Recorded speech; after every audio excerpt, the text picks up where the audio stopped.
This week in Akihabara, it's been a little while considering the fact that I wasn't there last week because I was off on another business trip. But it would seem that thanks to that, a lot of things have changed. For one thing, there's actually a Yu-Gi-Oh! Pop-up store at the Anime. This is more for the anime, not so much for the game-related card stuff instead. It's really cool to see all of the characters from all of the different series there. I don't think they do the whole like character-based Yu-Gi-Oh! Animes as much nowadays, but at the very least, it was really nostalgic to see all of this stuff there nonetheless. Aside from that, I was also walking around exploring what other posters have been set up recently. For one thing, the Stellar Sorrow posters on top of the train station, they have been swapped out for more Stellar Sorrow posters, so it really does seem like Yosta really wants to push this series. I mean, it is a new game and all, so it'll be interesting to see how it does in the end, but suffice to say that it would seem like they really want to reserve this spot for this series in particular, especially considering the fact that when it comes to the main street, they were actually putting out ads for Azure Lane instead. So this is actually one of the rare few times where the ads on both sides are actually different, I guess. Usually it feels like they would try to keep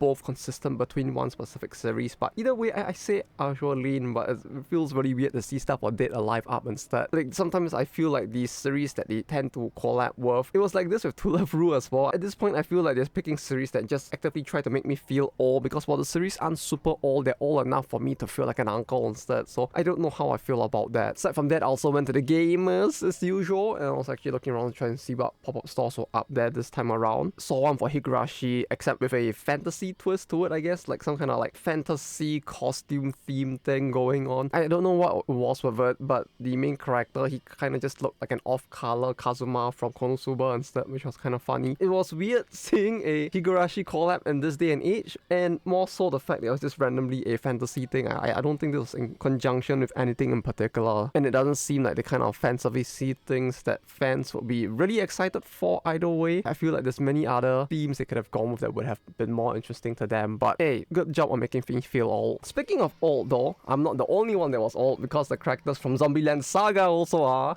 Ha, get it? I'm guessing this is because of the movie and all. Mostly very average or very normal-ish guts that the kind that you typically see in the gamers, except for one thing, which is the fact that they actually had a newspaper sold there for 1,000 yen. You know, this might have been the closest in my more than 30 years of existence that I have come to actually buying a newspaper, to be honest. Fun fact, it does have the newspaper smell, like it actually does smell, and like the texture really does feel a lot like an actual newspaper. Yeah, and in case you're wondering, it's not a meme. Yeah, it's actually formatted like one as well, like it actually falls apart in the middle if you don't hold it together. And it actually comes with like interviews with all of the voice actors and actresses and a bunch of information about the series, so that's actually really cool. That's it, that's all for me today. Thank you all for watching, and I'll see you guys next week, hopefully as well, on